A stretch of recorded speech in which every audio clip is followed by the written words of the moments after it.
Hi, it's Tilly, and I'm starting a brand new cosplay. I'm both extremely excited and nervous. I haven't made a lot of these types of garments before, so this is going to be an adventure.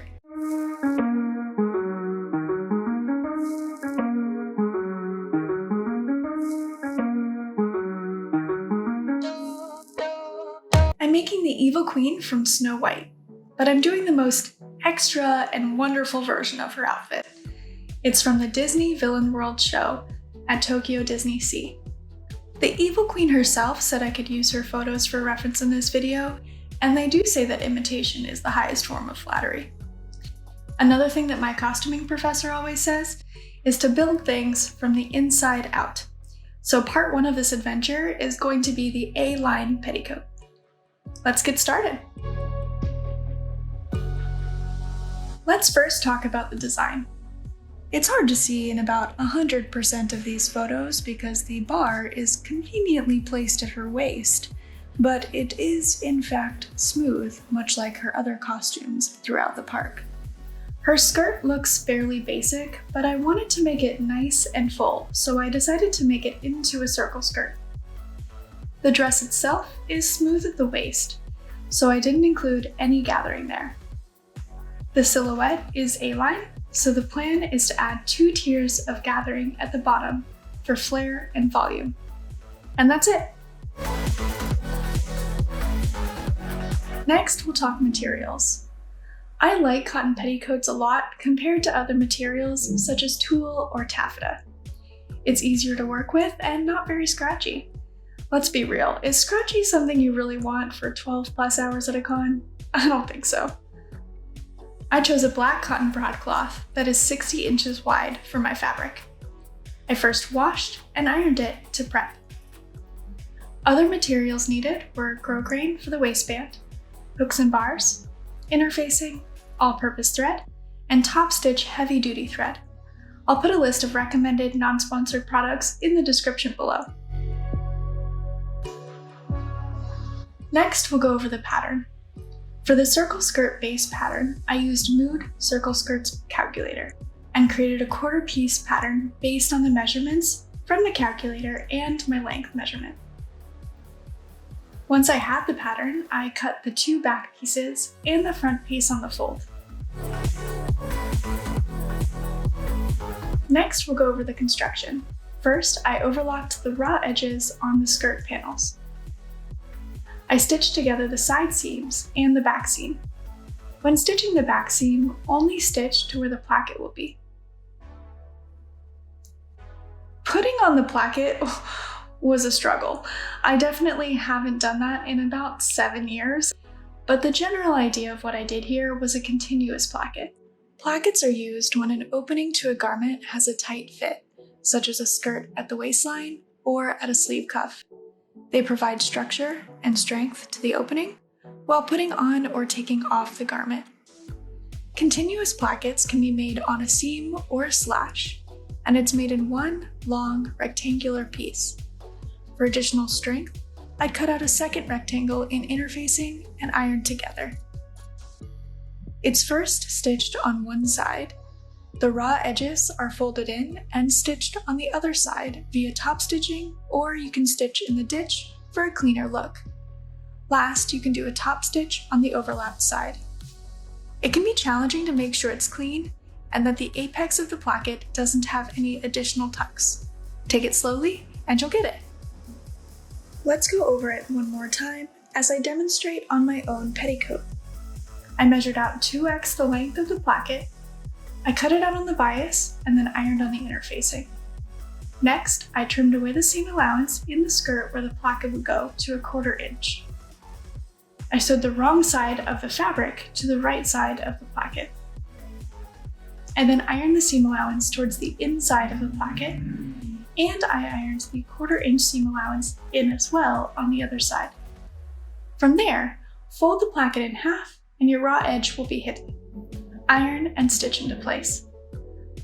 And then top stitch the overlapped side of the placket to hold it in place.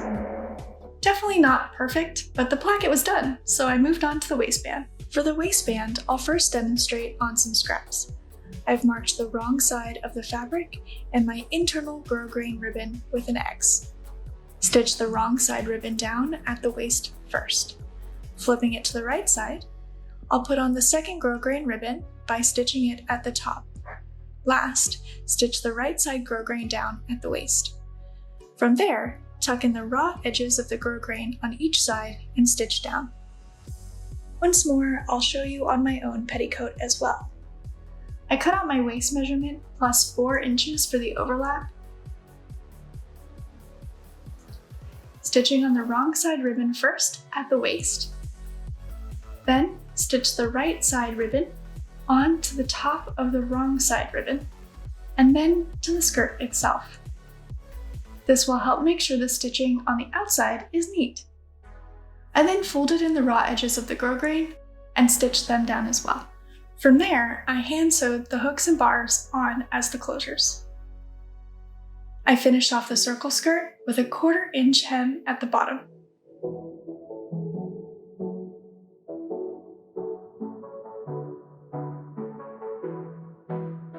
Next, we'll go over the tiers. In order to clarify what I mean by segments, let's go over the petticoat math. I'm going to keep things simple and use even numbers here since everyone's math is going to be a little bit different. Here I'm using 150 inches as the circumference of the circle skirt where the top tier will be placed, and 250 inches for the second tier placement. From there, I know I want 2x the length of that amount in order to have a full amount of gathers. You could optionally also use a 1.5x multiplier instead if you want a little bit less fullness. Starting with the top tier, I'll take that 150 inches in circumference and multiply it by 2 to get 300 inches total. I'll then divide that 300 by my fabric width, which is 60 inches, to get 5 segments that I will need in my petticoat tier. For the second tier, I'm going to do the same math and do 250 multiplied by 2 to get 500 inches total. I'll take the 500 inches and divide it by 60, which is my fabric width, to get 8.3. Here, I decided to round up to 9, which I did for both of my tiers, in order to make sure I have proper fullness, as well as overcompensate for any seam allowance that I did not include in the 60-inch width math. I personally wanted really large tiers, so I made them 12 inches wide, with seam allowance. I measured 11 inches up from the hem at the bottom tier, and 9 inches above that for the top tier, with some overlap. At 2x the bottom tier, I needed 8 segments, and the top had 6. So I cut out all of the strips and was ready to put it together. After overlocking the top of the tier, I then hemmed the bottom. After the struggle to hem the circle skirt, I consulted a friend and she recommended stay stitching first, which I completely forgot about. This is why I'm doing this. This is why documentation is a good thing. To stay stitch, I did a row of stitching at a stitch length of 4, a 1/4 inch from the raw edge. Then I folded the raw edge in and ironed along the stay stitching line. Next, I turned up the ironing and ironed again to hold it in place.